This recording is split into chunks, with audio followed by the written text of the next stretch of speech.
Hello, good afternoon everybody, and welcome to this live streaming session coming at you live from Johannesburg from the Sandton Convention Centre. And we're at the Sustainable Infrastructure Development Symposium of South Africa, and some really fascinating discussions that are being held here today.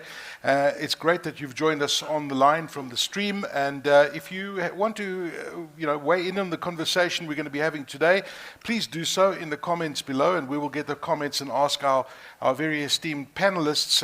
And a very important session we are going to be talking about in this particular panel. We're going to be talking about investment and how do we grow the digital economy. Lots of issues to talk about in South Africa, but boy oh boy have we got a fascinating panel over here today to tackle this very important issue. And I think that it's an important issue because a digitally driven economy has got to include everybody. And you hear about the stats and how technology is increasing economic value in many parts around the world. South Africa has seen this transformative process that this digitization process is having, connecting people. We talk about smart cities, we talk about IoT, we talk about extending our spectrum, and we talk about future technologies like 5G. And the enablers of course are digital inclusion, skills, we need to have responsive governance and innovation, competitiveness, and digitizing the state. I think these are all key elements of how we grow this particular digital economy and really connect those who don't have that kind of connectivity, get them on board, because ultimately that's how we're going to grow this digital economy, by making it inclusive. And in the room we also have a fantastic audience as well who will be asking some questions as we progress. But some very fascinating insights into it. I mean, communication is without doubt the DNA. It is what is how we communicate with each other. It is these devices that we hold in our hands, whether it's a phone, whether it's a smart tablet device, that enables us to do so much more with these particular devices. So the National Development Plan, for example, envisages that by 2030, a seamless information infrastructure should be universally available and accessible at a cost and quality at least equal to South Africa's peers and competitors. And that's where the target is by 2016. And if you realize how massive this particular segment is, in 2016 they did some research, and the global digital economy was worth in the region of $11.5 trillion, which is a lot of money. It's the equivalent to 15.5% of the world's overall GDP. And this is not showing any sign of slowing down. In fact, it's expected to reach a level of 25% by the middle of this particular decade. So you can see the importance of this particular conversation that we're having, and I'm really privileged to welcome our panel over here. Firstly up is the Deputy Minister of Communications and Digital Technologies, the Honourable Minister Pili Mapulane. Welcome to you, Minister. Next to the Minister is Mr. Althon Beukes, who's the Chief Executive Officer at OpenServe. And right next to Althon is Loueen Blunden, who's from American Tower, the Executive Head of Capital Projects. And if you haven't heard of an organization like American Tower, the networks put their connectivity up on top there. So without their towers, we wouldn't be able to be connected and share these kind of conversations. So they've got their towers all over the place. Next to Loueen is Mr. Andries Delport. And Andries Delport is the CEO of Dark Fibre Africa. And this is what's actually enabling us to talk to you today, with these amazing glass fiber strands that are connecting the economy to the undersea cables, etc., etc., etc. And right next to Andries is Kholiwe Makhohliso, who's the Vice President and Country MD for South Africa Software AG. Welcome to you. And next to her is none other than Mr. Michael Langeveld, the Vice President for Africa Cloud Business at Huawei. And right at the end, with someone who's very familiar to all of us, is none other than Dr. Andile Ngcaba, who's the Chairman and the Founder of investment group Convergence Partners. So what's going to happen today, for those of you who are joining us on the live stream and to the audience that we have over here, this is going to be, this conversation is going to be held until 4 o'clock this afternoon. And I really want this to be a frank and open and robust debate, because you all represent different sectors, whether it be government, whether it be business, what do we need to do to move this forward instead of kicking the bucket forward, so to speak? What's going to happen is each one of the speakers is going to be presenting for 10 minutes. There you will see the slide presentations come up on your screen if you're watching us on YouTube, where the stream is taking place. And in the room itself, we've got these big screens where the audience here, the live audience, is going to be watching the presentations from the different speakers. So let's start off. First up, and this gentleman volunteered to speak first, and his presentation is up and ready. Mr. Michael Langeveld, who is from Huawei, the Vice President of the Africa Cloud Business. Lovely to have you with us, Michael.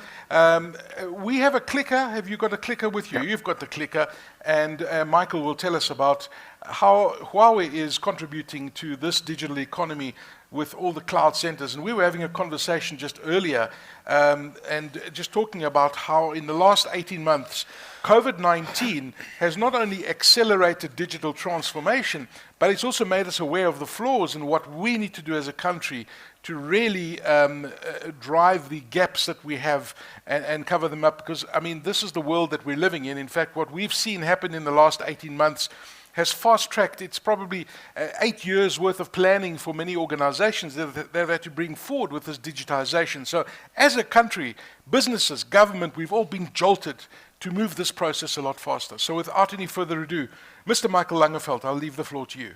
Thanks. Thank you very much, Aki, and my colleagues on stage.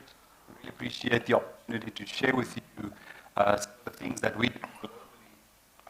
I think we've got a problem with your microphone, so if you grab one of the handheld microphones instead, that'll help us quite a bit. If you can just pass one of the handhelds, and I think... Is this better? That's much better, thank you. Great stuff, great stuff. Thanks so much. We'll swap it out. And we have to follow all the social distance protocols and all the social protocols with COVID-19. So that microphone is much better as you sanitize your hands, and we will sanitize the microphone when you're done. Over to you. Thanks, and I'll wait for the team to just either advance the slides. The clicker's not working, but that's cool. Okay, so can we have the first slide, please? If you can advance it, it's fine. Right, so I think my team asked me to come and share with you guys really what are we doing globally and locally from a digitization perspective, and what are strategies and some of the trends that we see. And I was told as a salesperson to not come and sell anything. So it's going to be really, really hard for me today to not sell anything. So if you will bear with me, I'm going to try and not do any sales here today, Deputy Minister, and Althon from Telkom, good customer of ours. So really, I think I don't have to share with you all of the phases that we've gone through from an industrialization perspective. Really, the focus area that I wanted to share with you specifically as you look at the slides in front of you, now if I can stand up for a second, is just to focus and share with you kind of how we see this digitization play out and where we think the market opportunities are for us as South Africans in the South African market. And really when you look at it, you know, we've taken a view and we said, okay, we think there's some interesting things we can do from the business that I'm accountable for, from a public cloud perspective. Again, massive investment that we're making, and we think that this cloud thing is a massive enabler for us. And again, later on I'll speak about how we can't do this on our own and how we need to support government with all of their investments and how we form a partnership to deliver some of that. So I think the bedrock of what we do is in some of those technologies and how we partner through that. But we mustn't take our eye off around how do we bring real value to the end customer or the end citizen. And we need to think about it from an industry perspective.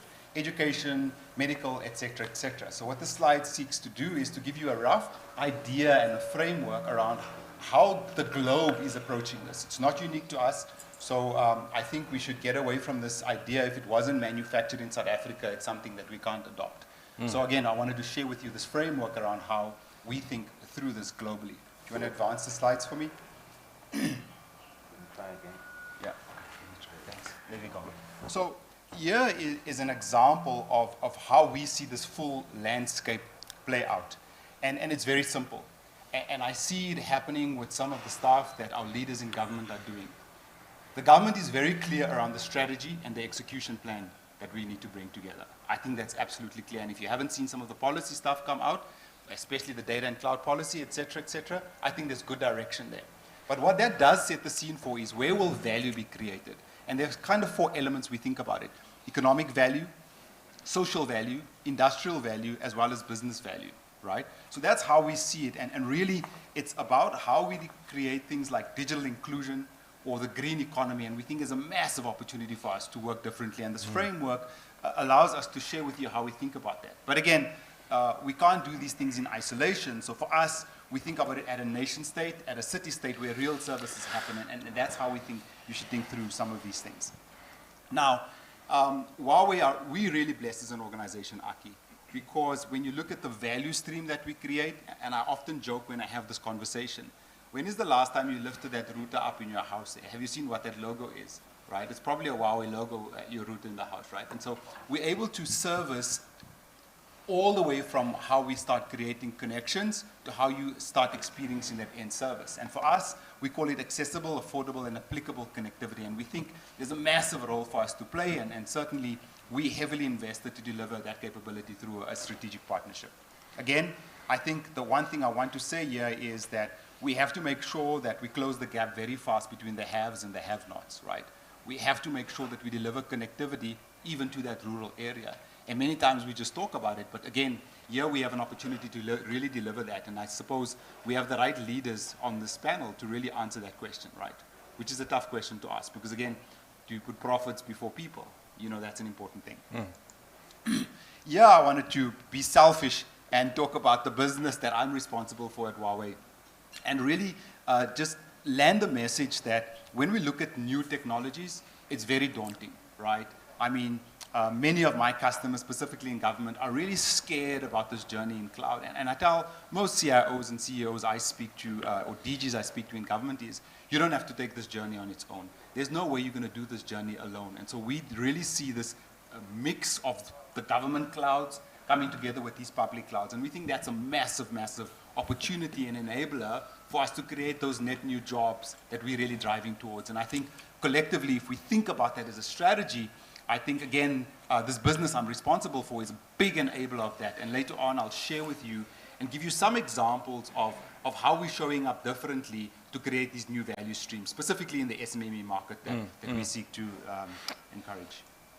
Again, very quickly, I'm mindful I only have 10 minutes, and you know I'm from El Dorado Park, and we love speaking, right? And so I'll go very fast through this one. For me, on this one, I want to be very clear on the vision and the goals that we're trying to achieve here. We have to drive for economic growth for our country, right? Again, we are creating the future for our kids, and so how do we use technology to help us deliver that, right? So that's the first thing we think about. The second thing that we think about is how do we improve society at large around how we do this, and then responsibly, how do we do that? Aki, you and I had this conversation earlier on around this multi-billion investment we have in this country, building local data centers, making sure that none of the data that's generated in this country leaves this country, and that really we have a scenario where South Africans can benefit from that data. And so the investment that we've made in all of these 6 hyperscale data centers gives certainly our citizens the peace of mind that they can now participate in this data economy as we move forward. I think this is an important one for me because too many times we talk a good talk and we don't demonstrate what we are able to do. For me, I wanted to just focus on this middle area, and I'll come back to Women for Tech because I want to double click on that one. That one is super important for me. But what I do want to share with you, Aki, is, and many people don't know this, that this cloud thing is new for many people. And I don't know if you know this, Aki, to become a cloud engineer today, you don't really need a matric certificate either because it's so new to everyone. So the market opportunity, if we show up differently to bring more people into the ecosystem is immense, right? And again, it's easy to just focus on universities, and we do a lot of that stuff with universities. Every single one of my curriculum is now embedded in most of the universities today, and they can use our training, our certification at no cost to them. But what is important, Aki, is we have an opportunity here to go to areas that we find difficult. How about those matriculants that are sitting on the street corners? How about capacitating them with this capability? But doing more than that, right? It's not just about training them. It's how do we bring them into the value chain with SMMEs, right? Because this training people for the sake of training actually achieves nothing. How do we bring them into a value chain to either run their own businesses or support businesses today from a cloud capability perspective, because it's brand new, right? We're competing on an equal playing field. So I think that was important. I think I wanted to double click on this one. I had an opportunity the other day to have a conversation, and I must say, I was pleasantly surprised. My team put together a Women for Tech Summit, and we had a team work with us to select a couple of businesses. And I was pleasantly surprised that there weren't technology people on that call. There were small businesses. There were some people running some tuck shops, as an example. And let me tell you, as a technologist walking into that room, I thought, I'm not going to be able to land this message. But I can report right now that out of that call, we already have 5 of those businesses that have signed up to become a Huawei cloud partner, right? And people that know nothing about technology, but they saw the opportunity. And what really made them move forward, Aki, and I'll close out on this one, is that from a Huawei perspective, we were able to bring them into the value chain without having to pay to join our program. 2, we were able to train them up and certify them. And then 3, help them develop technology on the Huawei cloud. And here's the interesting thing. Through our Huawei cloud portal, we're able to sell their technology throughout the planet, because that's where we operate. And that's really, when you harness the power of these global organizations, we can take our IP and knowledge and take it to the rest of the world to solve problems where other people experience these problems. So with that, I want to close out, and I want to land with 3 messages, with your permission. The first one is, and my team said I must be absolutely clear on this one. We can't wait for sessions like this. These are good sessions, but we have to be robust in that conversation and continue that conversation. Can't begin and end here. And they challenged me to challenge everybody on this panel to say is, how do we position ourselves to continue that? And Andile is doing a great job on the council, and we participate there. I think that's another good forum for us to do that. The second thing is around this public-private partnership. And I know people have their views on this, but my view is very simple as a citizen of this country. The government can't do this alone, and business can't do this alone. So we need to put our heads together with this investment and really bring opportunities to our people, is my view as a young person in this country. And then lastly, I want to talk about this grasping of link. And really what it says is, let's not suffer from, it wasn't made in South Africa, we're not going to do it. An organization like ourselves have solved problems like this throughout the globe. How do we take those examples, make it local, make it relevant, and then accelerate that adoption and create opportunities for our people? So with that, Aki, I hand back to you, and I thank you for your time today. Thank you, Michael. I love the part that you mentioned in the middle where you speak about partnerships. And this morning I was facilitating a session on smart cities. And there was representation from the city of Johannesburg as well as city of Tshwane, and we were talking about that specific thing, is that business needs to look at this differently when approaching doing business with government, and see it as a partnership. So the risk is shared amongst the 2 people, because you are ultimately building a partnership, and you mustn't see government as just this cash cow where you're providing a service, because ultimately that's a key differentiator. So I'm very glad that you raised that particular point.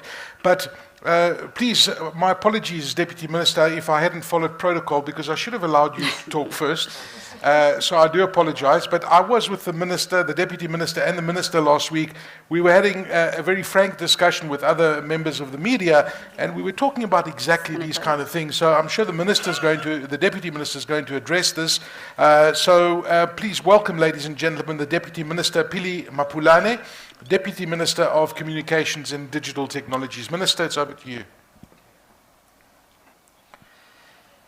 Here we go. Thank you very much. Thank you, Aki. Good afternoon, ladies and gentlemen. I must acknowledge the presence of the minister sitting at the back. Minister Didiza, she should be sitting here in the panel. I have prepared some few notes. I didn't get a proper brief as to the nature of the panel, so I thought that I must just take the liberty to prepare some few notes, and I'm just going to present my notes, if you don't mind. I will stick to the 10 minutes that has been provided.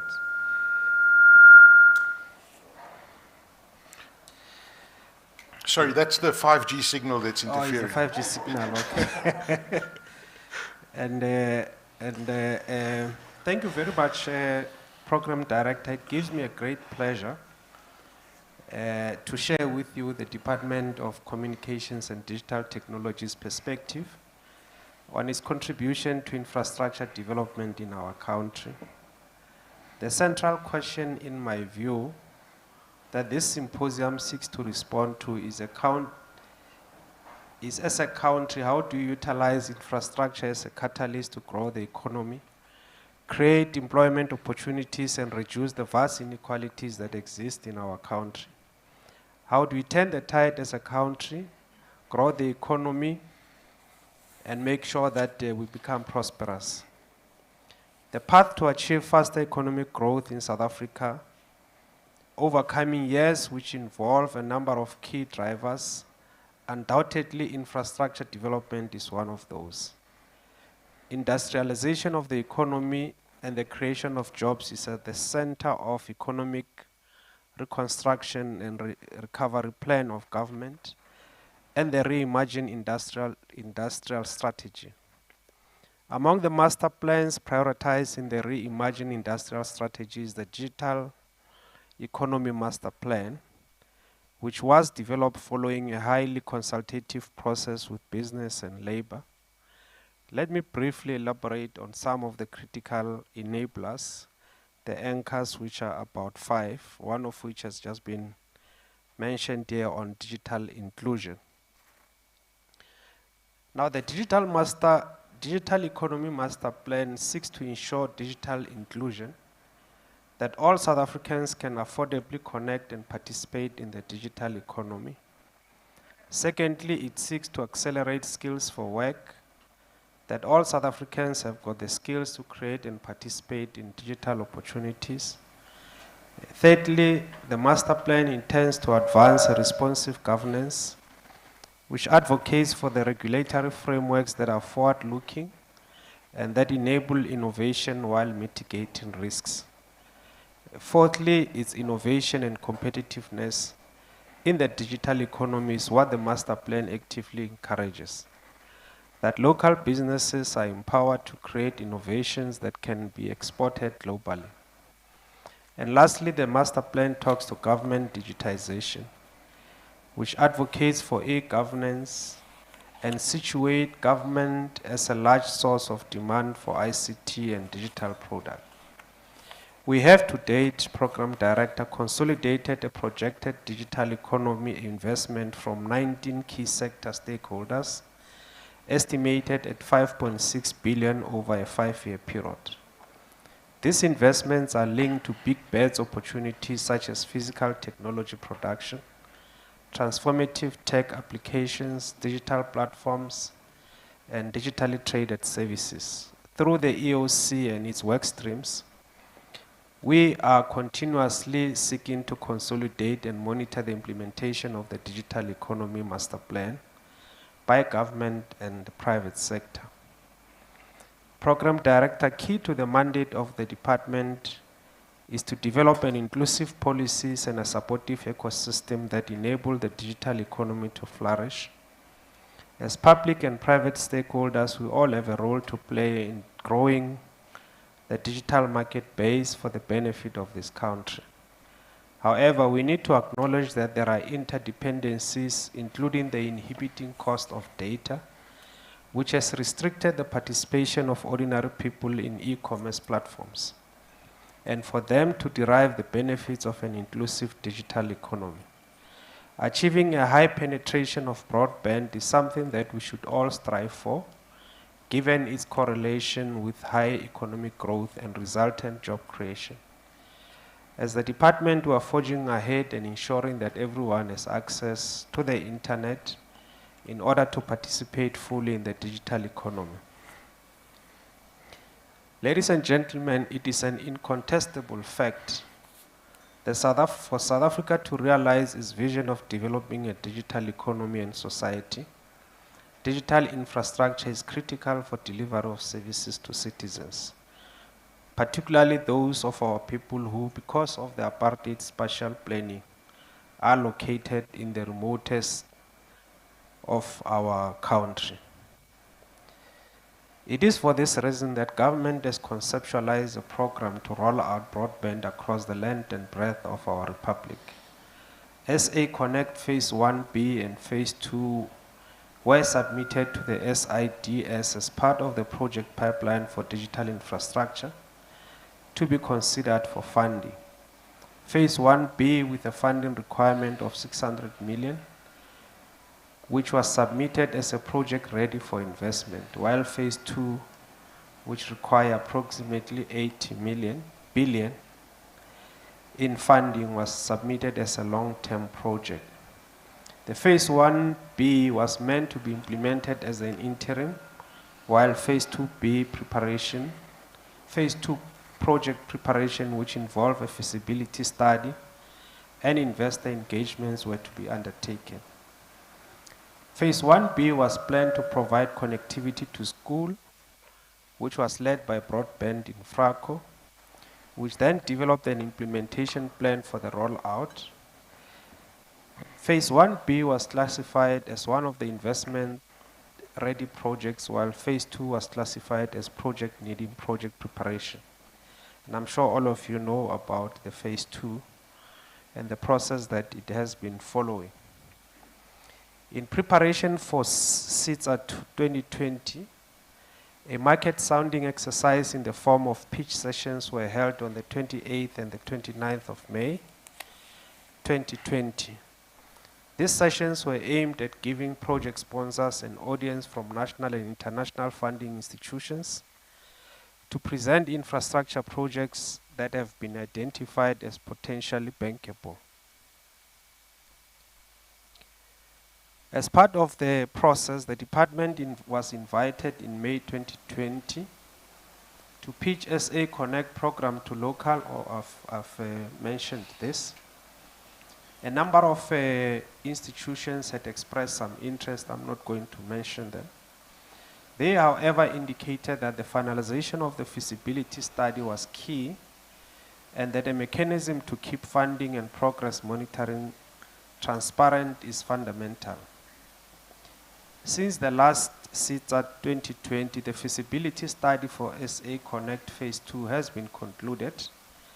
The study is currently undergoing a process of approval, which includes engagements that we are having with the National Treasury. Let me just briefly reflect on broadcasting digital migration, which we must admit, Program Director, that on this score, government over the years has really dropped the ball in terms of rolling out this digital migration. However, we have recommitted ourselves to see this program of migrating the country from analog television to digital television implemented by the 31st of March 2021, as pronounced 2022, my apologies. My apologies, 2021, the 31st of May has long passed. So it's next year, end of March, as pronounced by the President in the State of the Nation address. The Minister addressed a press conference this past Tuesday, where we outlined the plans for the digital migration.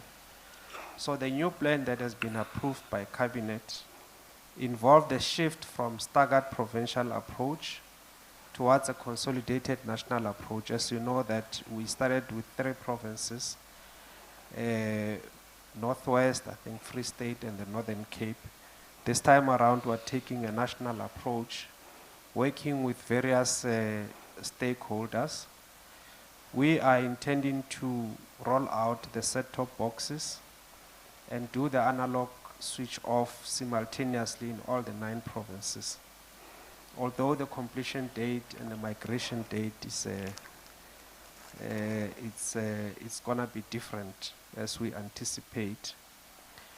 We would like to see the involvement of all the broadcast media players.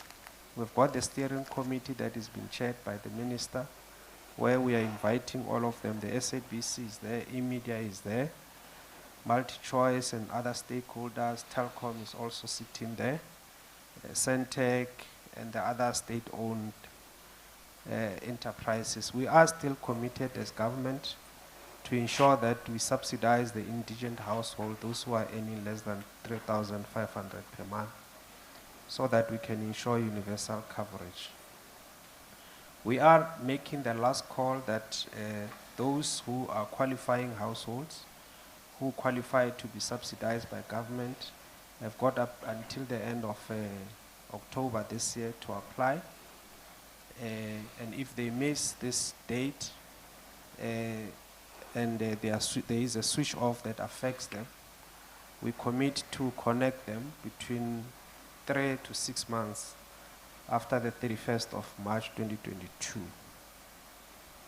The digital skills are critical components, and all efforts must be strengthened and operationalized to ensure that skilling initiatives gain traction. We are in agreement that South Africa needs to respond rapidly to opportunities presented by the fourth industrial revolution to propel our economy and communities forward. Increasingly, we are realizing that these objectives can be achieved through partnerships and other strategic alliances. Indeed, COVID-19 pandemic has shown us the importance of collaborative relations between governments, the private sector, civil society, to address the key challenges that we continue to face in order to realize our collective dreams and ambition. Lastly, Aki, just to speak about the spectrum issue, as I know that most of the colleagues here might want to reflect on that. Please watch your language. In the word spectrum, yeah. Yeah, it's one of the contentious issues that both the regulator and ourselves have been dealing with. There has been litigation by Telkom, I think, as we all know, and e-media. So that litigation has since been concluded. And the regulator, ICASA, has published, I think this week, has published a timetable, what they call a truncated timetable, which will allow them to, as they want to do, to auction spectrum by March. So that process has been undertaken. We hope that this time around it's not going to be faced with more litigation. But we are available to engage if there is any other engagement, as we have been doing with some of the stakeholders. Thank you very much. Fantastic. Thank you, Minister. So March 2022 is really a big month for your department. So no leave for you in March next year. But I mean, there's no leave from October up until March next wow. Year. Okay, but the reality is that you have. I mean, next year March is really going to signal and pave the way forward for a lot of the discussion that we are having here today. So, if I may just grab your microphone, because I see that there is a problem with this microphone. Can you hear me now? Okay, let me switch it on. Okay, let's see if that's a little bit better. Okay, so thank you very, very much, Minister. And we're going to move over right till the end. A man who is no stranger to telecommunications and technology. In fact, technology runs through this man's DNA. And I'm talking about Dr. Andile Ngcaba, who's the chairman and founder of investment group Convergence Partners. That's what he did today. But I mean, I remember him many, many years ago. In fact, 94 was...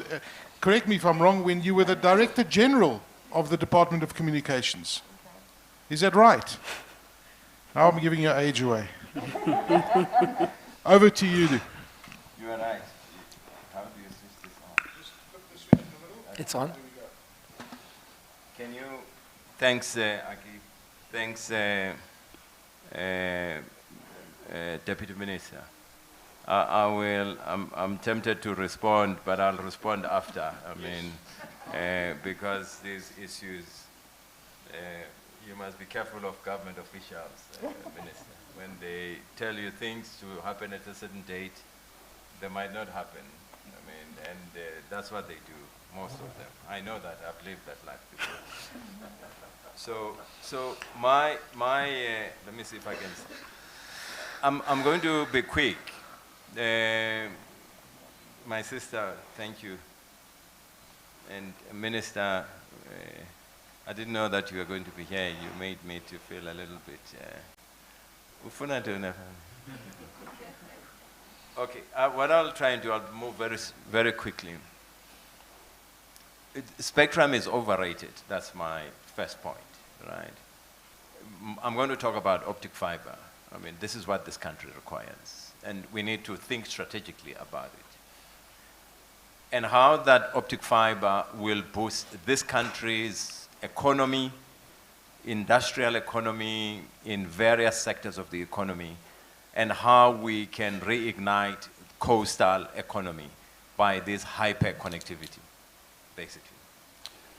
So, hello? Next slide. Yeah, it's a PDF. You can find it on LinkedIn also. You don't have to worry and leave comments there. Go down, sorry, it's a PDF. I was trying to make it easy. Go down again. You can't move through this? Okay. Go down, sorry. Further, no. The other way. The other way around. The other down. The other down, yes. So here is it. Aki, South Africa is the largest data center market in Africa. I mean, by over 2/3 of Africa's data centers are here. Thank you to this industry, Minister. They've done exceptionally well, the colleagues sitting here, for putting South Africa in this. But more needs to be done. What is this that needs to be done? Next. Just go down again. So what we need to enhance our subsea assets as a country. Go down. And how do we do this? I mean, just okay. So submarine are viewed as the international digital trade routes of the 21st century. We need to have our country to be that hub that is connected to the world through submarine cables. And we need to do this purposefully than accidentally. Next. I'll explain to you. So we have a unique position, Deputy Minister, the fact that we have access to the Atlantic Ocean and access to the Indian Ocean, which is the only country in the continent that has got that. This then gives us an ability to have subsea cables connecting on the Atlantic side to all the countries on the west coast of Africa and all the countries on the east coast on the Indian Ocean. But it also gives us an opportunity to go to the Americas and to go to Asia from here, which makes us a global hub, which is what most countries want to do, okay? And this is happening, I mean, through the industry leaders that are here, through the Digital Council members, etc. So we should consider building this, what I call a looping cable, connecting to Angola cables, that right up to Brazil, to Fortaleza, and also looping via India to Singapore, because Singapore is the hub in Asia. Now, when we go to Brazil, we will then loop to the US, to Miami. Why this? You will then have latency to come to South Africa, to any part of the world. That is what traders, whether crypto traders, whether equity traders want.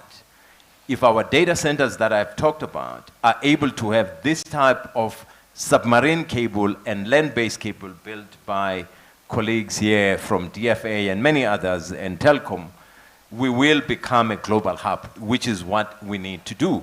That hyper-connected global hub. Next. Now, that is the unique position. I mean, just to give you a sense, Deputy Minister, that we have, you know, new cables coming in at 180 terabits per second, at 100 terabits per second, right? This is pretty large by any account, right? And we need to think strategically in positioning ourselves in the world.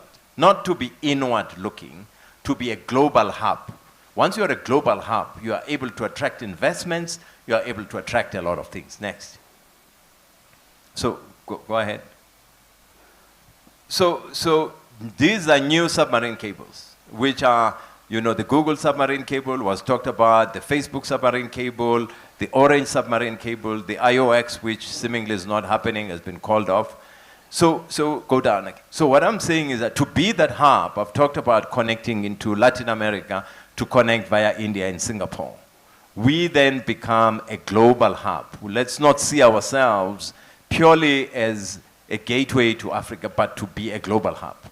And already, I would say that work is 40% there, done by the industry. We need that acceleration. How do we then do that? We need clear policies that will create this environment to happen, okay? And I'll come back to that. So we need, there are a couple of hubs in the world. For instance, France in Marseille is a hub, Singapore is a hub, Brazil is a hub, US is a hub.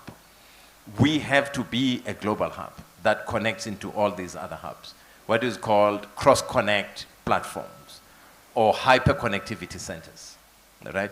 Once you do that, data centers flow into your country. They want to be there because they know from there to any part of the world, the latency is minuscule, basically. You can have what was talked about of cloud resources distributed in various parts of the world. When you spin instances, you don't have to even know whether the instance is from Johannesburg or Miami or Singapore or anywhere else. And yet you are computing from one platform. We want to be that. Next. So how then do we, here's a suggestion that I'm putting. How then do we connect, I mean, you saw the cables I've talked about. I'm saying there's a concept called Zoom towns, which are towns other than these major towns like coastal towns. For us, we need to connect these towns from KZN, Eastern Cape, and Western Cape, and create this coastal economy by building a festoon that will be shared. Go down, please. So what is a festoon? A festoon is, apart from this, is a cable that you run on the coast that connects all these big submarine cables in order to make sure that all the small little towns, basically from, I mean, the northern coast in KZN right down to the west coast, connect all of them into the same network and create and boost that coastal economy than all of us leaving our villages and come to this polluted town called Johannesburg. Next slide. So what and why? So with all the submarine cables landing in South Africa, it's time to consider having a festoon now, basically to connect all of them in small towns. Next slide. So what I'm saying is that building a submarine hub, not to be seen as connecting South Africa, no, but as connecting South Africa, but rather creating a global hub for us being part of a global network. And this is what, to me, really, to be honest with you, then, I mean, forgive me, people who love Spectrum here. I mean, I really think that we get diverted into unimportant things by Spectrum people.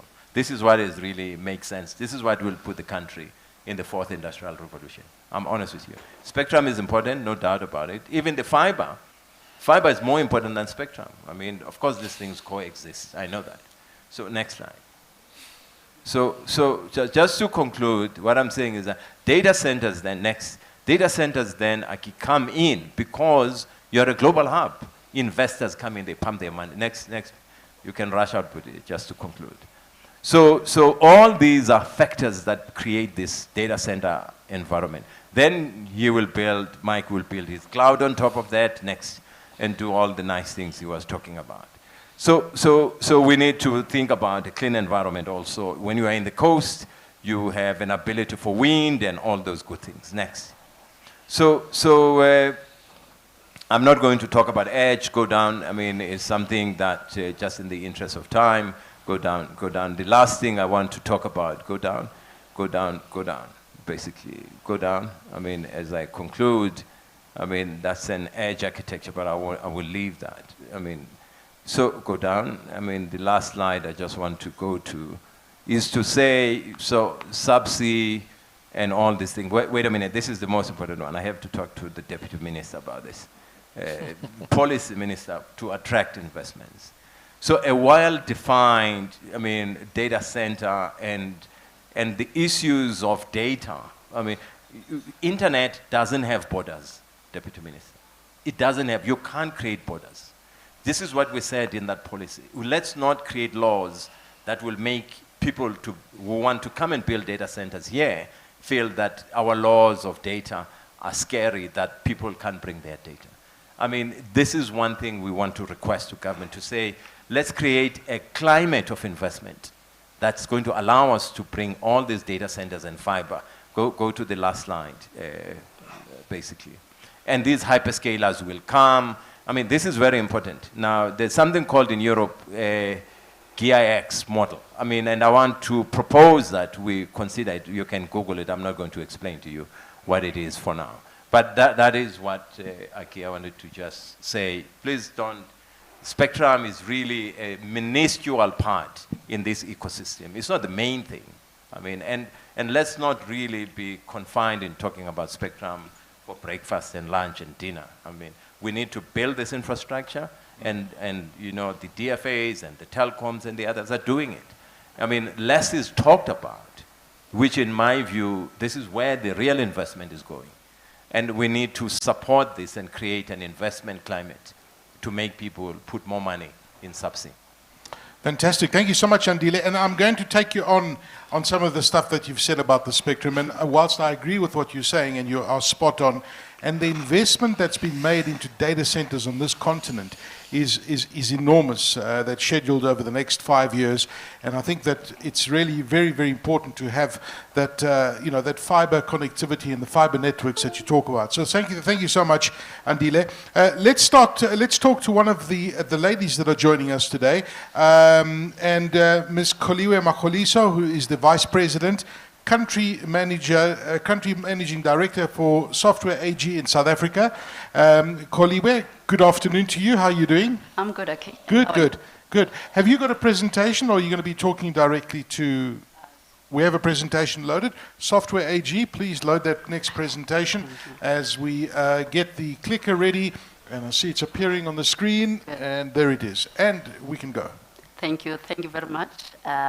Good afternoon to the audience as well as the online. My name is Kholiwe Makhohliso. I'm the EMD, as introduced by Aki, and also a Digital Council board member. My topic will be slightly different in a sense that this is also a PDF, by the way, so we may just talk about moving. You just scroll down.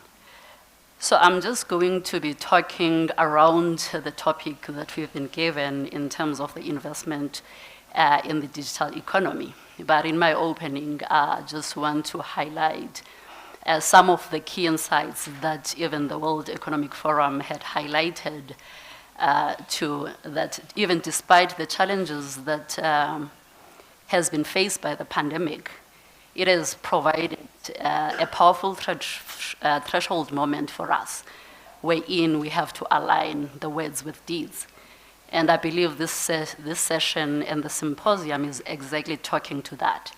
And as a result, inclusion really becomes a business imperative for business and strategic driver for growth. And the space that Software AG plays in is in the digital transformation. And I know that panelists are going to be talking around the digital infrastructure, the connectivity and access. But where we come in as an organization is in the space of digital services, providing that access. Okay, also. This is why we need spectrum. Or fiber. So it has also provided, ladies and gentlemen, a need of updating those business models for a digital first world, which I believe South Africa, plays into. Also, some of the collaborative digital collaborations that can serve, a diverse set of people at unprecedented speed, which drives to bridging the digital divide. We are moving swiftly from an information era and ushering the age of insight, where we are able now to utilize the data that we have at our disposal to provide the insight in terms of how we can provide those services better to our communities. And I think that also touches closely to what we do at Software AG, driving the digital transformation integration, as well as providing the next generation of solutions. If you can move down.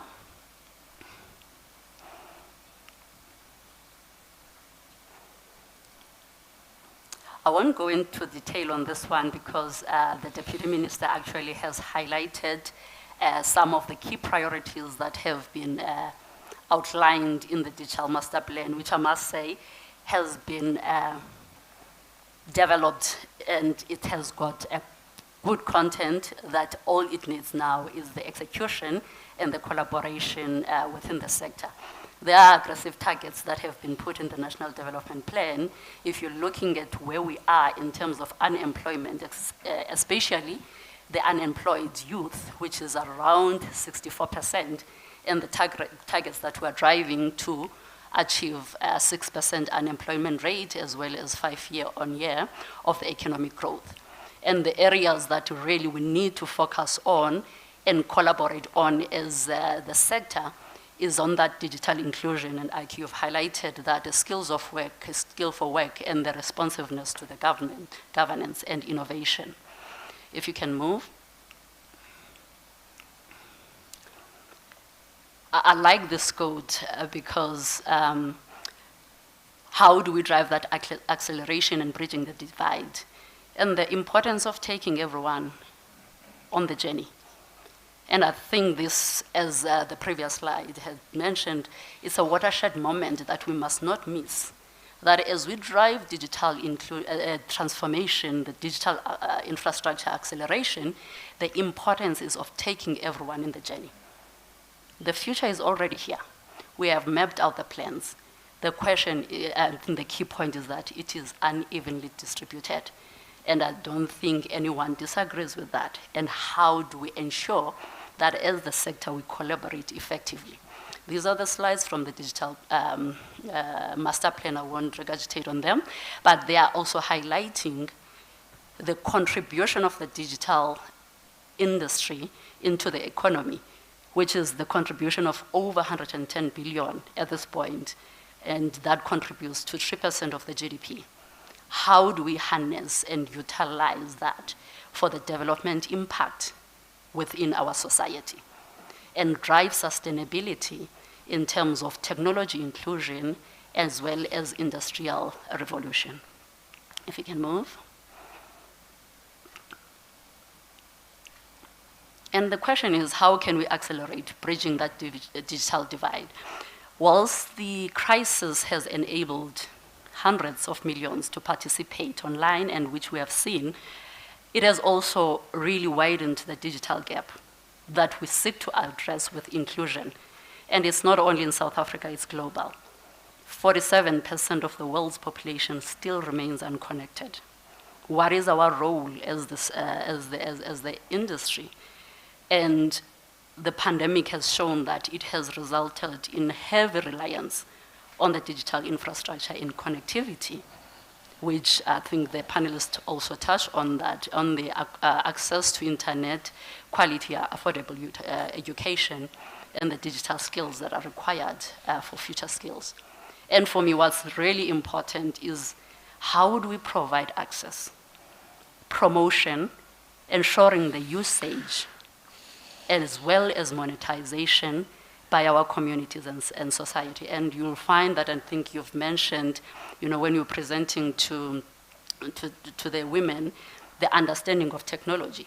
But embedded in that, all they are looking at for our technology is how they can utilize that to monetize. We have got a huge informal sector. How do we ensure that we provide them with platforms accessing cost-effectively the technologies that we're providing to our enterprise and do effective partnerships? The critical enablers, you can move on this one, you can go to the master plan, it's simply, and it provides. And I think I want to highlight some of the digital technologies and products and services that we are exposing to ensure the innovation drive to capacitate our entrepreneurs out there, be it in the automation and production, artificial intelligence, as well as data management. And some of these, we have got to expose those solutions as well as digital skills training to the communities that will see the drive of innovation. If you can move. I think these 3 pillars have been discussed at length in the sessions. How do we drive growth? And how public sector and private sector can stimulate growth in the industry to accelerate the digital development, specifically in the underserved communities. Financing, I think that is a topic of discussion in terms of getting private sector to facilitate the funding with the private sector, because government cannot do this alone, as well as the technologies. Now, I want to talk examples, if you can move, gentlemen. Because this is a shared responsibility. And some of the examples that from the partnership we've had with government, with stakeholders in society, these are some of the examples, that shows the importance of driving that digital infrastructure.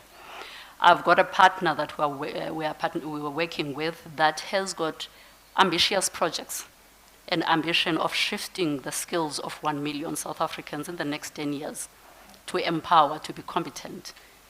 And those are the partners and the NGOs and providers that we seek to partner to expose the data to. And they have connectivities that will access knowledge, and one of those currencies being the Digital Council. And Doc has mentioned that Fibre, it will provide those projects to ensure the development of the digital infrastructure. The other one is on the drone surveillance, and the other one is on the satellite project. And this is an SME that is driving these robust solutions, and the partnership that we seek with government to ensure that the digital infrastructure is accelerated, to ensure that this model can also connect millions of users across. You can go next. Now, I've taken some key points from the master plan in terms of how we see a software AG partnership in terms of driving those effective partnerships. The partnership will be strong, and there will be digital centers of excellence that will promote a growing knowledge base on delivery and innovation. We have partnered with government in the development of the digital center of excellence that will seek to build a knowledge base for our technology, as well as the hub for innovation in exposing the emerging technologies for future skills.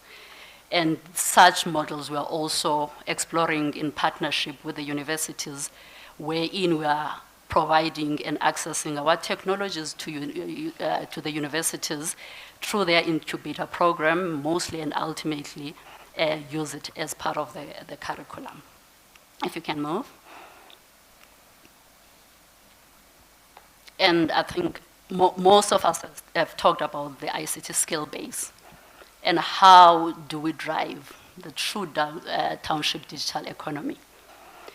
The first one I'm going to mention, which is closer to my heart, March 2020, we launched in partnership with Durban Metro, the Innovate Durban Ecolab.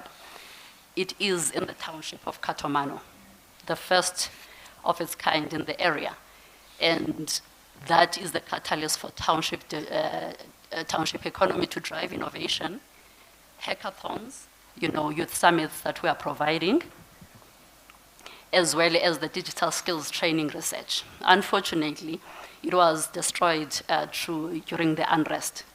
But true to the sustained and continued partnerships, we are now engaging again with them to rebuild the center.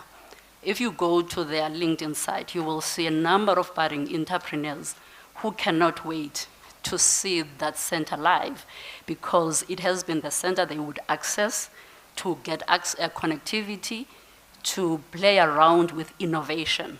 And some of the innovation methods that they were building were based on the challenges that the province is facing.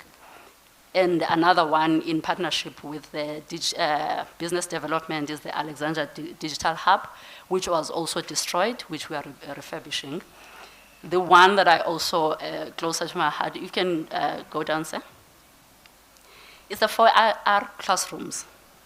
And I know that the DBA had launched some of the curriculum within the basic education, and we are launching countrywide 4IR classrooms and labs, which seeks to expose the youth on robotics, machine learning, the drones, and giving them, opportunity to play around with the technology that will help, for future skills. And we've launched the labs right across the country. And I think Gauteng will be the last one, because we believe we need to go to the communities where it's really required. And you'll be amazed about the innovation that is coming from these youngsters. Definitely there is future there in terms of driving that. And lastly, from my side, is the quality enterprise development and internships that we're driving. And in the next year, we are going to increase in that layer, because the model that we've driven is not on quantity, it's mainly on quality. When we absorb our interns, we speak to our customers and our partners that there's a memorandum of commitment that they will absorb them in their ecosystem going forward. Lastly, I just this quote, if you go down. The question is, what is the role of business in driving the acceleration? And I think we have got to rethink some of the models of business, because there is no greater company without the greater community.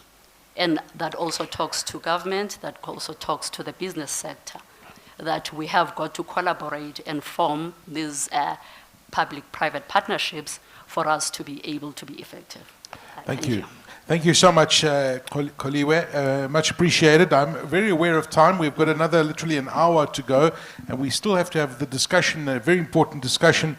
But let's move next to Mr. Andries Delport, who's the CEO of Dark Fibre Africa. If we can load that particular presentation, please, for Dark Fibre Africa. And Andries Delport. Andries, it's over to you. Thanks, Aki. No, I took the easy way out, and I did not do a presentation. Okay. I'm mentally prepared, rather. All right. So, I mean, your history goes back to telecommunications. You were previously at Vodacom, and now you're at Dark Fibre Africa. Yeah, that is correct. I'll make a few introductory comments. Or maybe I'll first talk about the company where I work at now. It's called Dark Fibre Africa, as you said, Aki. It's part of a bigger group, CIVH. CIVH also owns Vumatel, and many of us know Vumatel. And CIVH is focused, Vumatel and DFA is focused on rolling out fibre. So, Dr. Ngcaba, great to hear what you say. I've amended my notes and my speech, as you said. The spectrum is not that important anymore. So, just from that perspective, as I said, we are really focused just on rolling out fibre. We do it on an open access basis. That means we do not have end customers. We have partners that service as end customers. So if I look on the consumer side, which is the Vumatel side, they roll out, their customers are ISPs. They have something like 60, 65 ISPs that sell their services, and they roll out fibre. Just on that score, there are probably 17, 18 million households in this country. Fewer than 1.5 million, 2 million of those have been passed by fibre. So there is a long, long way to go. And maybe part of the conversation, and I'll touch on that a little bit later, is the more the how. How do we do this? I think there's a lot of what. We know what to do. We need to connect people. And we talk a lot about that, but the question is the how. Let me just talk a little bit about DFA just quickly. DFA services the other part of, almost want to say, the fibre business model, that is providing connectivity to mobile operators or base stations, because those things have to be connected as well, and providing connectivity to enterprises. It's either dark fibre or whichever way, lit services. We also provide lit services. Between Vumatel and Dark Fibre Africa, we've rolled out 40,000 kilometers of fiber already throughout the country. DFA started in 2007 and invested 14 billion rand in their fiber already. Between Vumatel and DFA, we invest between 2 and 4 billion rand a year in capex. And as I say, this is dedicated to fiber. So I think that's a little bit about us. The one thing I'm not going to do is talk too much about digital economy. I think we have many learned panelists that spoke about that and might still speak about that. How do we get e-commerce, e-government, schools connected, universities connected, etc., etc. I think to enable that, we also understand that there are building blocks. And then again, Dr. Ngcaba, what I think is the good thing is we have to focus on the building blocks. So how do we do this? How do we enable the digital economy? One thing is undersea cables. So we know we need undersea cables. We cannot be isolated. We need the performance on undersea cables. We have to find a way of doing it. I suppose we can have a discussion. I do agree the long-term strategy is everyone should get fiber. That is where it has to go. There might be a short, medium-term strategy, or well, not necessarily strategy, but what's going to happen, especially in a country with low population density, you will get a space for wireless, for mobile and other wireless technologies. But fiber is probably the end game in the country. So we know we need access, we need coverage. You either need the fiber coverage there or you need the mobile wireless coverage there. You also need devices. People access to devices today is a huge barrier to entry for many people in the country. Let's assume for now 5G, or 5G is the best mobile technology at the moment, at least according to that standard, but try and buy a 5G device. It is just super expensive. You can't buy it. People in rural areas who don't have GDP or don't have the income that people in metros have just cannot afford that. Not necessarily you have to put the device in the hands, but somewhere they have to have access. Then we start talking about fiber there. So of course the device in the hands or in the house or a shop or whatever. But then you either have to have wireless, mobile, or fixed connectivity. And then we start talking about how do we achieve that. Regardless of what you have in rural areas, whether you have a base station, whether you manage to cover a township, a small town, whatever with fiber, that has to be backhauled. Now somehow that traffic has to find its way into a data center, and then perhaps international, or you want information from international to get down to a rural area, but it has to be connected to fiber. There's no other way. In the past, well, when I say there's no other way, of course there are technologies such as microwave, and people roll that out, but microwave also has its limits. Sooner or later, just like fiber is taking over in metro areas, fiber will also take over in rural areas in terms of connectivity. So there are other methods, but over time we will have to connect either estates, either small towns, other rural communities. You will have to connect it with fiber. We spoke about hyperscalers, we spoke about data centers. You have to invest in data centers, you have to invest in cloud technology. Someone spoke about artificial intelligence and machine learning. These things are useless unless you connect them to stuff, unless it's interconnected. And again, that is where fiber has a huge role to play. And again, I want to say we have to start going from, there are plans, there are policies, strategies, SA Connect, and I say it with respect, doesn't mean much unless you know how you're going to deliver on SA Connect. Mm-hmm. And that is what we have to do. We have to figure out how do we deliver on SA Connect. I'm not going to talk about spectrum, so I'll skip that part of it. Maybe I'll focus a little bit on fiber. I've also changed color, a little bit of a chameleon. A year ago I would have disagreed, now I agree. So if I just focus on fiber, we say we require investment, and it takes a lot of investment. And there is investment. We are prepared to invest. Althon, Telkom is prepared to invest. There are other companies prepared to invest. And as I said, we're going to invest between us and the sister company, between 1 and 2 billion a year. The reality is, how far do you want that investment to go? That is the big important thing. How far do we want to go? Do we want to cover 10 people with it, or do we want to cover 100,000 people with it? And I think that is where strategy has to start thinking about implementation, start thinking about plans. And now I'm getting quite granular, I think, is permission to build overhead fiber versus trench fiber. And everyone wants trench fiber, but it costs 3 to 4 times as much. So that means you manage to cover a quarter of what you would have covered in that year. So it takes us 4 times as long to get the reach that we need to get. So I think it's quite important that we think about some of the details. The how do we get this deployed? Perhaps smaller cost items is, and I still remember being part of a project where we built fiber from Joburg to Cape Town, and we had to drill under the Orange River. Now, I'm not going to discuss the merits of whether that was the right or the wrong thing. We wanted to go across the bridge. We weren't allowed to go across the bridge. We had to drill. And that's why I say, any rand spent inefficiently is a rand taken away from providing connectivity to rural communities.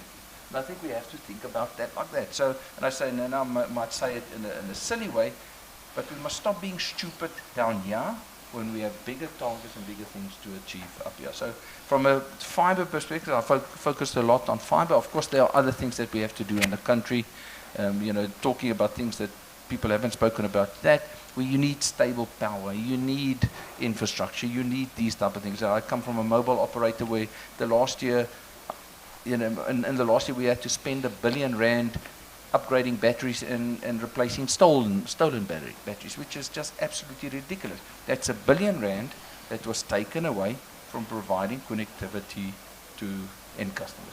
So, Aki, I hope I haven't spoken too much, but that's... No, absolutely, Andries. Thank you very much. We're going to move over. Sitting next to you is Loueen Blunden, who is from American Tower, Executive Head of Capital Projects. Tell us about American Tower. Thanks, Aki, and thank you to the Deputy Minister, the Minister in the House as well, to the Digital Council, to all the distinguished guests. I am Loueen Blunden from American Tower Corporation, based in South Africa, and we've been in the country for almost 10 years, well, just on 10 years, and we work with all the mobile operators to deploy tower infrastructure. So we are an infrastructure company by large, but of course very much in the property, the real estate sector as well. We're in telecommunications because we work very closely with the mobile operators. We deploy passive tower infrastructure that allows the mobile operators to put their radio active equipment onto those towers. Before I get going, I'm just wondering if my colleagues in the technical team, they have loaded my presentation.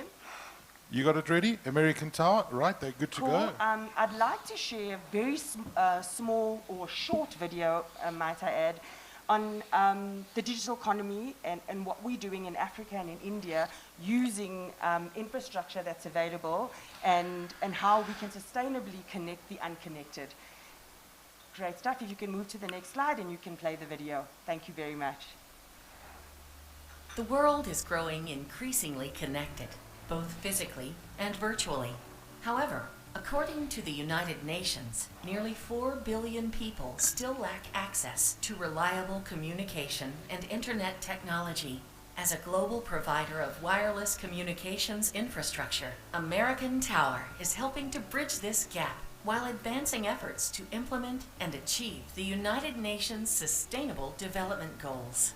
Together with the World Economic Forum and our growing network of partners, we are creating opportunities to increase connectivity among underserved communities across the globe through digital villages. Digital villages leverage the space, security, uninterrupted power supply, and broadband link provided by tower sites and wireless carriers to provide digital literacy, educational training, skill development, and job placement, e-health, e-banking, and e-governance.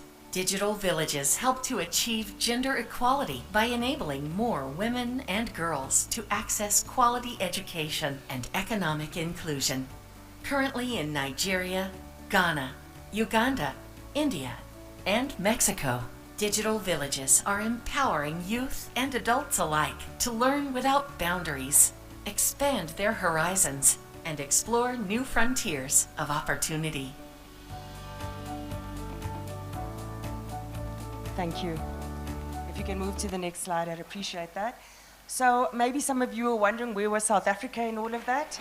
Well, we very much are very keen to deploy these types of digital villages in South Africa, but it's all about finding the right partnerships and the right investments to make this happen. And events like this is what brings us together and brings the connections together for us to network, to find those partners. We believe we have finally found that local partner that can support us to make this come to life, and we hope that as early as 2022 we can start to see these digital villages within South Africa as well. I'll spend a very few seconds just taking you through who American Tower is, for those who don't know us. Based in South Africa, as I mentioned, with 214,000 towers globally. As you've seen in the video, we are in Africa and very much entrenched in South Africa, and we across 6 continents in 24 countries. If we could move along. We've invested over 5 billion rand in the last 10 years in our fiber and tower infrastructure, and very importantly, we've also created skills, we've allowed for skills development to the value of 34 million rand. So we're very proud of that, because we know with technology you require the skills, and we've been able to support the South African economy and enhance learners in that respect. Moving along. So we've partnered with some NGOs, and very proud to be working with the Click Foundation, who provides education at an elementary level, specifically in mathematics and in English. And today we have 12,000 connected learners over 18 schools. So we're very proud of this initiative, and with the Click Foundation to be doing this within South Africa. Just to mention one more, the Nelson Mandela Foundation, of course, we're very proud to work with them, and especially during COVID. Cool. Enough said on maybe American Tower. If we could move along. What are our attributes as an infrastructure company? Well, we are a neutral host of infrastructure, which means that we work in real estate, we work with the telecommunication companies, we work in infrastructure to provide and allow for services within the digital economy to progress and to transform. I think there was a lot said on smart cities today, so I'm not going to spend too much time on that, but I would like to emphasize the role that needs to be taken amongst all of the players here today in the industry around connecting the unconnected, and that's our rural communities, our schools, the inequality amongst those who just don't have access to data. So we believe that we can play a pivotal role with government, with the industry partners within our sector, to create partnerships that can allow for this accessibility. The gap between the equal and the unequal is quite phenomenal, and if we don't do something today, as Andries says, if we can talk about it, but if we don't act today, we really are going to be unable to bridge the gap. And so we think it's an important place for us to be paying attention to, and for us to be doing something actively and connecting not only rural communities, but small businesses and SMMEs as well, to not only stay local, but to go global. So we look forward to the role that tower companies can play, and and allow for this promise that of the 2030 connected for all, and to provide for this inclusive economy. Next slide. So I think there's just 2 more slides left, and as I've said to you, we're very much on the left-hand side of this triangle as towers, and connecting those towers with fiber and putting on telecommunications equipment. But we also recognize that without power, there is no tower. So American Tower has also pivoted into creative power solutions like investing in solar infrastructure to connect these sites, especially in rural areas where this would be required, lithium-ion batteries, and as you can see, and Andile mentioned it, around edge data centers. This is something we very much are in, and it's very widely used within Europe and in the US, where edge data centers will allow for reduced latency and a much improved consumer experience. So we're very proud that we sit in the center of this ecosystem and that we can play a pivotal role in transforming the digital economy. And if I can leave anything with you today, if you can get to the last slide, and especially with the Deputy Minister, there are 4 elements that we've highlighted amongst many more that can allow for this acceleration. And the one is access to land. We believe that between municipal land, state-owned land, between traditional land, that there is so much untapped revenue, so much untapped opportunity, but we very much are misaligned in terms of how to access that. And if we can unlock this sustainably and effectively, we believe that we can allow for this connectivity to be accelerated far more than we are today. Digitizing our municipalities and our government agencies is pivotal to this, not only to businesses that need to interact with the municipalities, but to the public at large. I think COVID has shown us that we need to interact electronically, and this is super important for us to advance. Lastly, the rapid deployment, if we just can go back to that slide, the rapid deployment policy, I think all of my colleagues sitting here today will agree with me that we need to overhaul this policy. It's anything but a rapid deployment. And, people like us within this ecosystem, we can contribute to this to allow it to be effective. So we really would like to see that rapid deployment policy overhauled and put in with effective policy that can allow us to accelerate. And the last thing, if you take anything away from my presentation today, I'd like that we understand essential infrastructure. Today, telecommunications equipment is classified as infrastructure.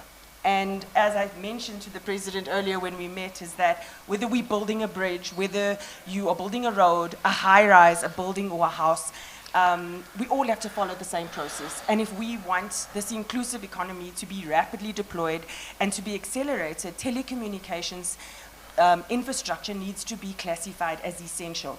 We cannot and we will never catch up if we believe that we can still take anything from 12 to 36 months, almost 3 years, to gain the necessary permits and approvals to deploy infrastructure.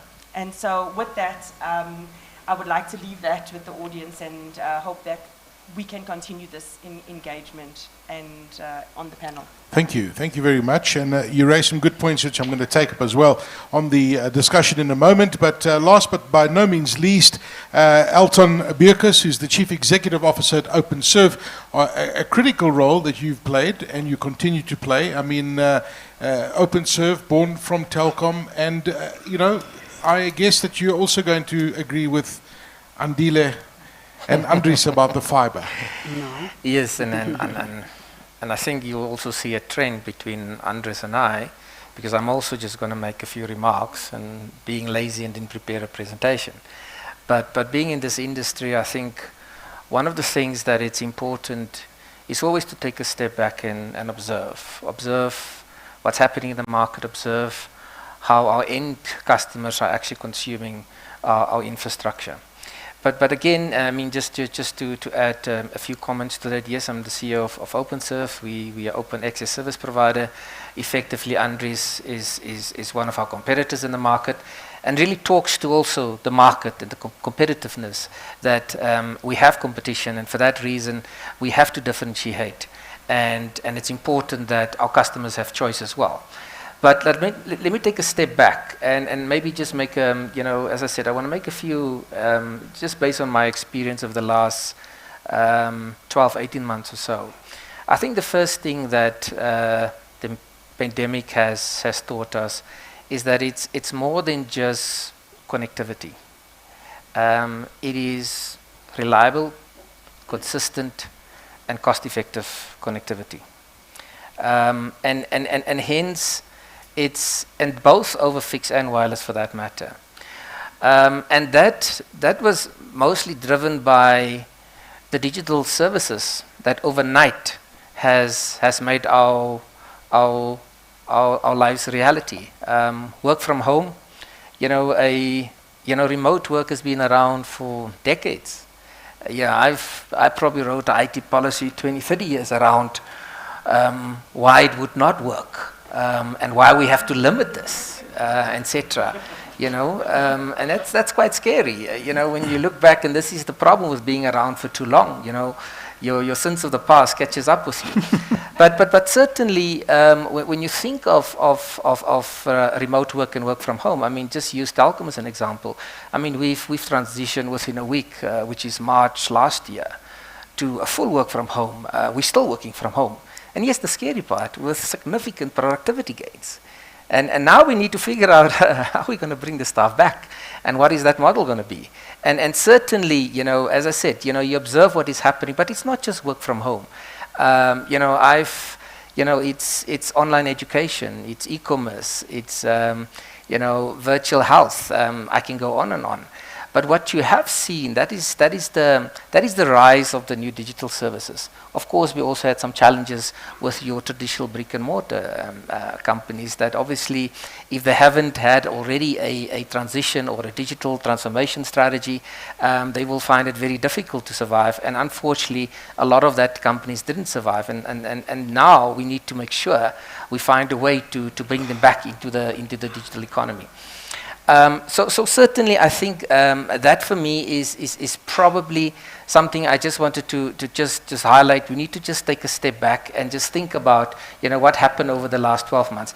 But let me just give my thoughts a little bit on some of the areas that I think we need to focus. I mean, there's the obvious ones. And for me, they are basically 4 fundamental pillars when it comes to the digital economy.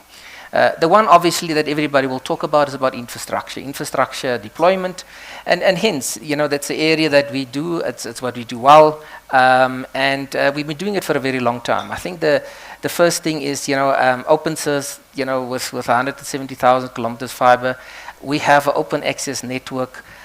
We have a strategy to connect every South African, and yes, the strategy is as far as possible, and again, I share the views of my colleagues, we are fiber players, and certainly when we provide fiber to the base station, or fiber to the home, or fiber to the business, ultimately, the backbone of the economy is effectively fiber.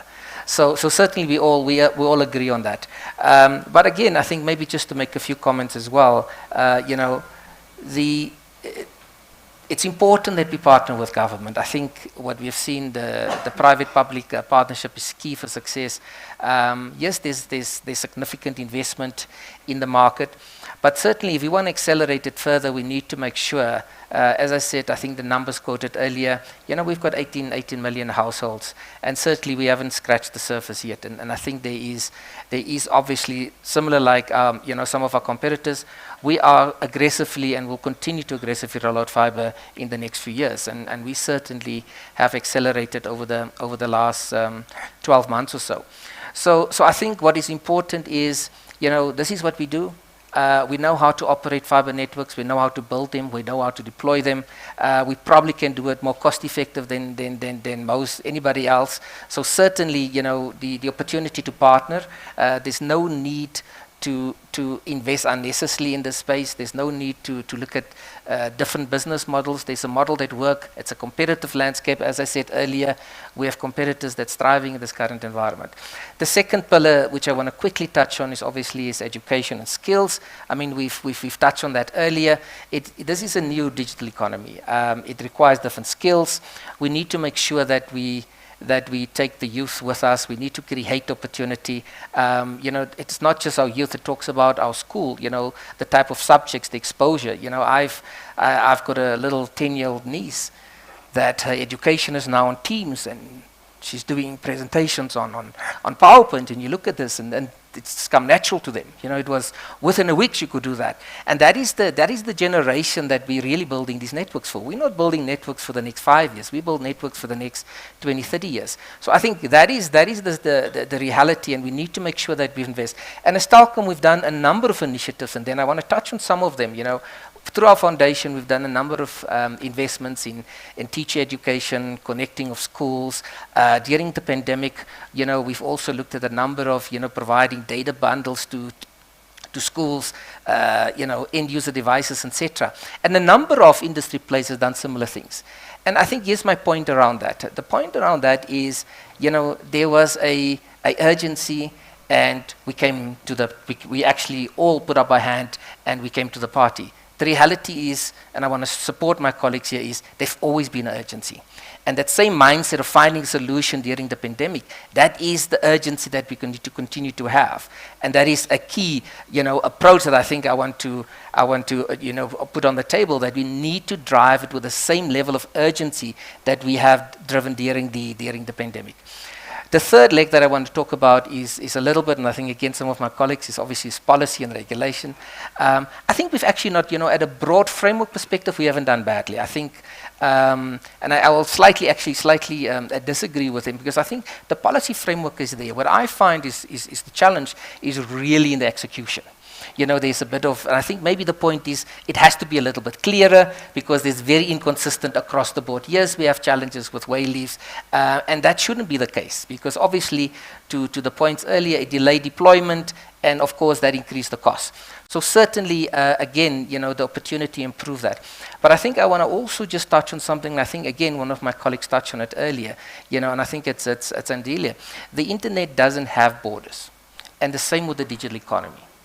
And certainly when we think about policy and regulation, we need to think a little bit broader. It's a global economy that we're going to participate. And we really need to start thinking in that context. And that is maybe some of the areas that I think we need to maybe look a little bit closer. Which leads me into the last pillar that I want to touch on, which is, cyber threats.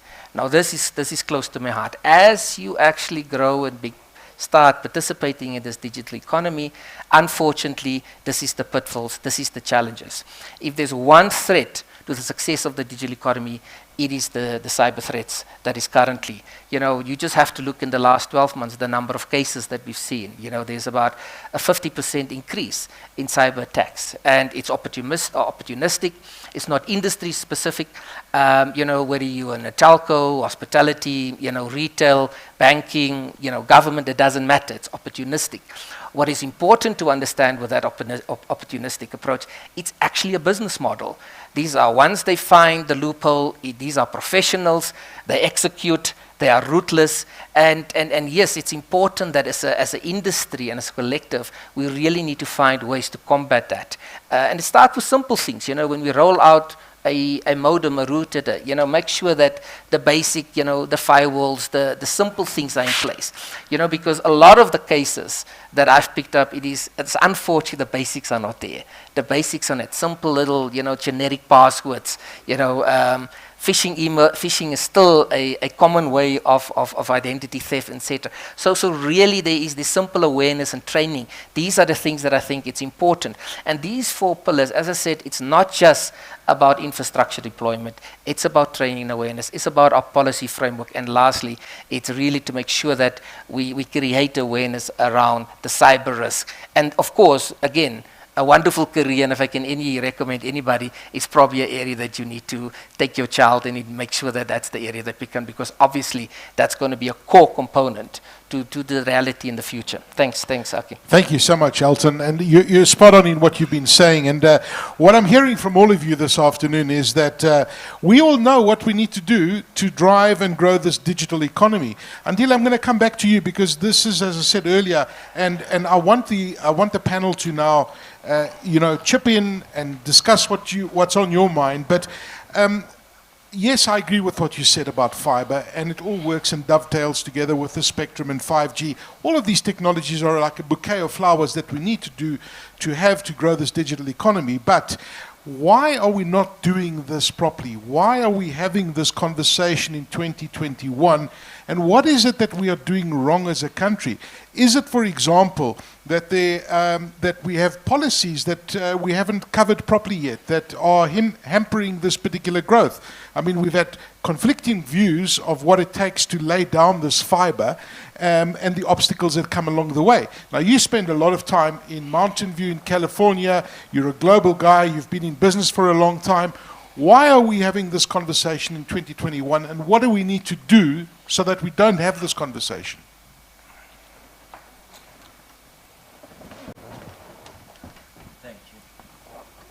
Thank you very much, Aki. I mean, And do we blame you because you were the DG when this all started? In fact, I do remember Andile very well, don't worry. until 2002, I don't know how many years is that now. That's literally. So here's I mean, I built fiber in more than 25 countries in the world. Okay. I mean, let me give you, if I ask everybody here, when we came in, I guarantee you, you did want to find what is the password to get into Wi-Fi. You did that. Because you know that it is expensive to sit on your 4G network. And you move to Wi-Fi where you are. Let's take an example. Juanita is here. Last year, and most of the colleagues here, during COVID, we assembled ourselves as an industry. Schools are closed. Kids are not going to school, right? And this became so real that, I mean, I have a cousin of mine in Butterworth. He's got 4 kids, okay? One is at university, one at high school, one middle school, and a younger one, okay? And all these kids want to access internet. It's COVID. And they don't have fiber at home, okay? The kids are going to nice, good schools, and they're given homework. That homework is on the internet. And he's phoning me and he says, Mzala, I can't afford this. I've been paying data. I mean, these kids, it finishes. I don't understand. Can you just check? Maybe there's something wrong with my phone. No, I say, no, there's nothing wrong with your phone. It's just, you can't learn through a mobile device. Like if we have, I mean, over 15 million kids going to school and 3 million at university, right? The amount of the time they need on the internet, you can't do that. It's not because my colleagues in the spectrum, I mean, I disregard them.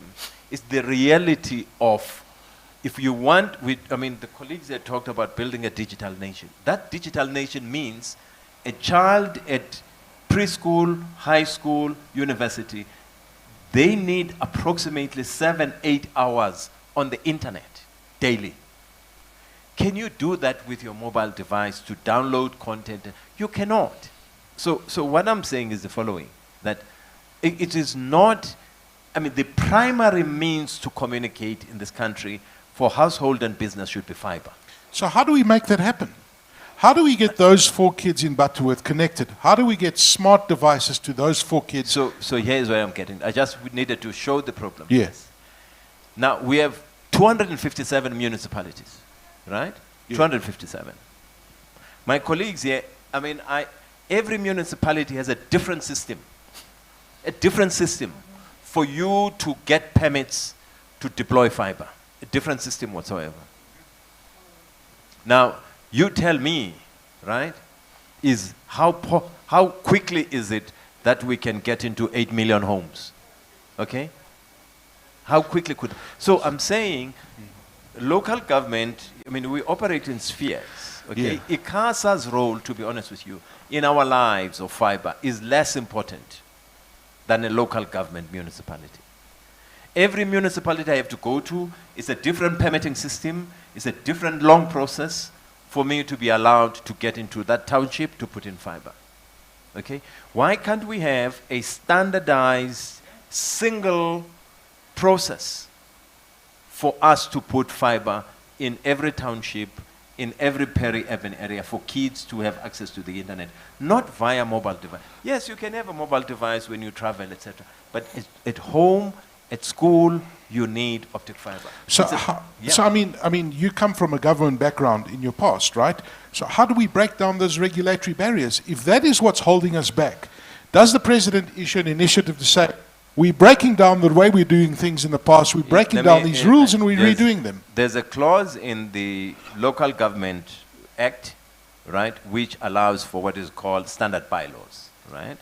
That standard bylaw, the Minister of Communications or Digital Communications, Digital Technologies, COGTA, right, provincial MECs responsible for local government, mayors in various cities.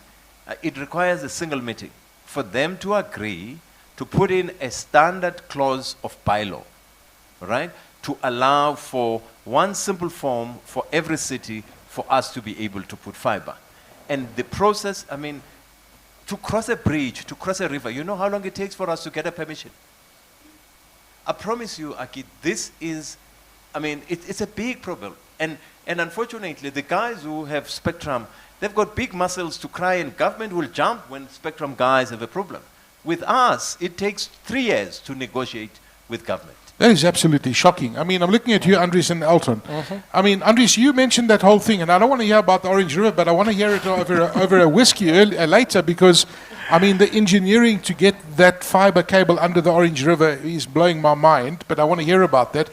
But, I mean, how can we be having this conversation in 2021? Okay, it's a fair comment. I think you have to start with, is there will? You know, is there will to get this done? And then I'll say, I'm very careful what I say. Are we going to talk about this for the next few years, like we've been doing it, or are we going to do something about it? And if you want to do something about it, you have to know what you're going to do, how you're going to do it, and you have to keep people to account to do that. It is quite simple, you know. Simplify how and let me relate it to a company. If I have someone reporting to me and not doing what they're supposed to do, they will not last long, you know.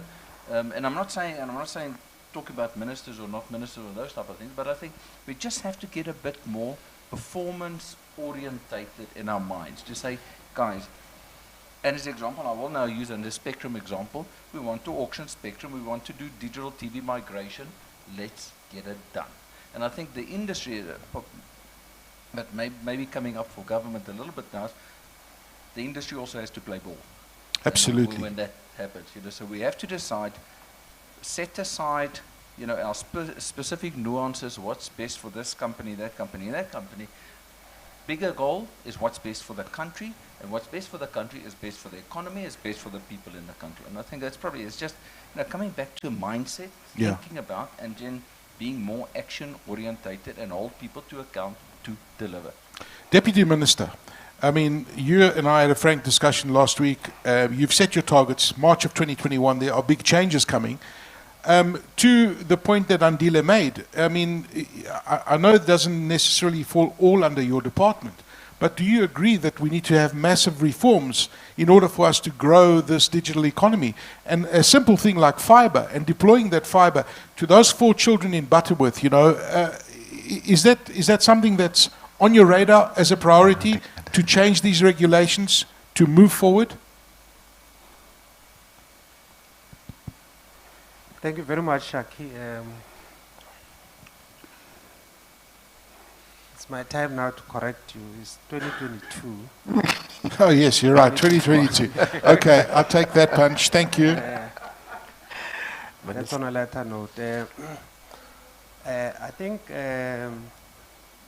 Andile makes a fair point about the regulatory environment, and I think this is a discussion that is even taking place in the recent cabinet Lekgotla. That was one of the main issues, that how do we make sure that we reform the regulatory environment in a manner that will make sure that the SMMEs in particular are able to conduct their business without all this regulatory regime being there. So it's an issue that is currently receiving attention, and I think is making a valid point that that should be attended to within the context of intergovernmental relations, because you know that you have got different spheres of government which are independent and interdependent, and each sphere of government has got its own power to make a regulation. But in the overall interest of the country, I think the point that he's making is the correct point. Just on the, but maybe let me reserve this point, I'll come back later. Thank you. Okay, all right. Althon, you were saying that we have made progress in what Andile was saying, but there's still a lot of work to do. Do you agree with the point that he's made? Because, I mean, this is the base of the foundation. We have to get this right before we take any steps forward. Yes, absolutely. No, I'm in 100% agreement. I think maybe a question for the Deputy Minister, and maybe just maybe a comment and maybe just a question. You know, certainly, I think it's an issue of, I think Andries talked about it, if somebody doesn't deliver, you know, he probably wouldn't have a job next week. But I think there's a degree of complexity in when it comes to you know, governmental affairs and how each of these branches work independently. I honestly believe there's, you know, certainly when I've had conversations, there's an appreciation. But I think in some cases, I don't think there's a proper understanding of the impact of these decisions. And I think for me, that's probably the part that we need to work on. I don't think these things are being done deliberate. I honestly don't believe it's been done deliberate. Yeah. I just think there's a lack of appreciation and understanding of the impact of these decisions. And it's to do with the complexity that, you know, you can't really see your way through this. So maybe it's somebody else's problem. I'm just doing my little bit here. But certainly I think that's probably for me an area that I think we can probably do better within the government structures here. Right, fantastic. So, I mean, once we get over this issue, I think that the investment is coming. I mean, the investment is there. You look at Google and you look at Facebook, they're investing over $1 billion in these undersea cables. They mean serious business. And I'm very aware of the time because we've got 9 minutes left to go. So let me start wrapping up and get each of the panelists to have your final comments on this. And Minister, I'm going to ask you this as well, to take off your title of Deputy Minister, and each one of you, and if I were to make you in charge of this country's digital economy, and I had to put you in terms of the same level as the President, if you had to make 3 decisions in closing, how would you and what would you do to grow this digital economy and get it fast-tracked and get us where we are, that we can say that we are on par with the rest of the world? So who wants to have a first go at that particular one? Because I'm pretty sure that skills are critical in this. You know, the infrastructure that we've been speaking about is really critical in this. But if I had to make you the Minister of the digital economy, of growing the digital economy, and you could have carte blanche in doing whatever you want to do, what would you do? Three points, each one of you, as we wrap up. Who wants to go first? Minister, do you want to go first? Because I can see that I want to take, because you might have to respond to one of those points as Minister, as Deputy Minister. So I'm going to take off your Minister title. And what would you do, Minister, Deputy Minister? Okay, thank you very much, Aki. I think maybe just before I get to that point, the issue about the architecture of government, the system. Sometimes we think that it is easy, that you are the president, you can just, by the stroke of the pen, you decide on what needs to be done and it happened across the country. And sometimes it does not work like that. Because when we negotiated this constitutional democracy, well, from my ruling party, we were going for the unitary state. And you know what happened. So we ended up with a system which might be sort of a hybrid. That you cannot have a national government deciding on the provinces without their consent. Fair point. So as we engage in this discussion, we must understand the nature of our democracy as well. But coming to your question, look, investment in infrastructure is one of the key enablers, and that's why we would like to thank the presidency for arranging this symposium, because it brings together ourselves in government and the private sector so that we can have this conversation, because infrastructure, as we said, is very important. Ourselves in government, we're busy with SA Connect. It has got its own problems. It's long overdue. We are working to try and and make sure that whatever impediments that are there, we deal with them so that we can then invest in this infrastructure to roll out the broadband, in particular to our communities, because we must not only enable the economy to function, but also we must make sure that those who are in the rural areas participate in this digital economy. So that is the first thing. I'm going to press you for time, Deputy Minister, because we literally have 7 minutes. The second one is skilling the nation.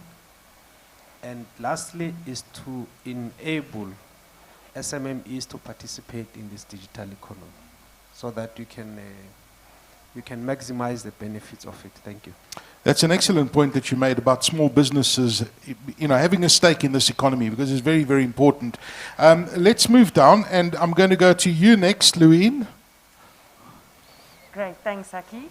Firstly, I'd like to say that I think in order to create an inclusive economy, we have to consider all the technologies. So we can't exclude fiber from mobile. We have to include satellite. We can't have one medium away from the other. So my first point is that we must have partnerships, and we must, with all of us in the ecosystem. Secondly, I believe that skills development is critical and crucial to this advancement. We must have and we must develop the right skills to get it. And lastly, I would absolutely recommend that we change policies and regulations that support everything that each entity and each stream needs to achieve.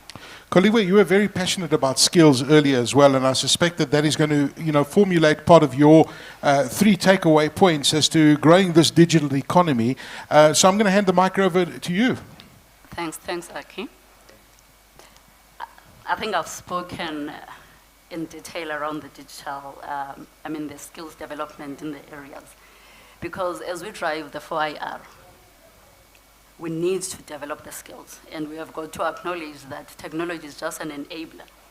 If we don't have an ecosystem that is going to drive that innovation for the future, then we're not doing much. So I think that point becomes critical, but I also now want to bring the work that we do in partnerships with governments across the world, driving integration. We, as I've mentioned, we've partnered with government in terms of the digital transformation. One thing I would want to see is an accelerated government-wide integration, and I think we've seen the results of some of the shortages we've experienced during the pandemic, where your data had a single view of the citizens that is being critical to drive the insights.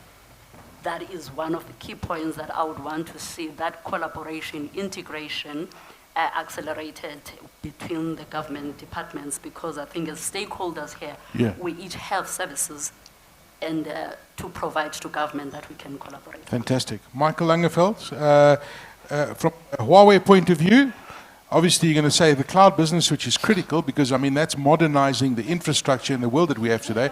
No, I'm being serious. It's really important that investment that you guys are making, and other cloud providers that are making these kind of investments, we wouldn't have the infrastructure and access to these networks if we don't have that investment in the cloud infrastructure. Look, I'll say the following to you. As a young South African, and don't look at the gray hair, I think I'm the youngest here, I'll say the following to you. I've been given massive opportunities as a South African. And I've had the opportunity to run businesses in Microsoft, IBM, Dells of this world.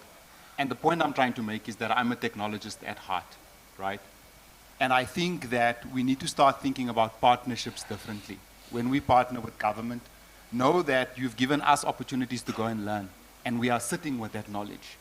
And with all due respect, I think that government understands government and we understand technology, and I think that if we can marry the two together, I think we can create this net new that we're trying to achieve for our children in this country. So partnerships is important. The second data point, Aki, that I think is absolutely fundamental to the success of our future as South Africans is to do good while doing good business. And that means we need to think about inclusive growth. We need to take everybody along for this journey. And again, and I think those are the 2 data points that I think we should be focusing on. Thank you very much. Thank you. Andile, I'm going to leave. Two things. The things that we need as a country in this industry to build digital economy is not technology. Is government to listen and trust between private sector and government. Simple. Listen and trust. Listen and trust. Yeah. Okay, fantastic. Andries, in the middle. Quick one. Always trying to find that practical solution. I think I do not know government and legislation, but we have to find a way of cracking the 257 municipality problem. You know, get people aligned. I don't know how you do it legislatively, or whether you get people around the table, but that has to be fixed. That's what it sounds like. But as long as that is in place, we are going to have the problems that we have.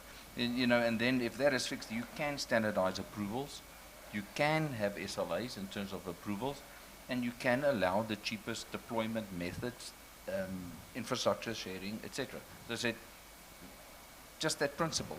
Every rand has to go far as possible. That's it. And the appetite for investment is there. The money is there. We need to find out how we're going to get it going. And last but no means least, Althon. Thanks, Aki. Yes, I think my colleagues has covered most of it. Absolutely, skills development. I've touched on the cyber risk. I think that's a key area that, you know, government and private sector need together and find a solution. And I think I agree with the simplification of how we build and deploy infrastructure. We want to invest, so make it easy.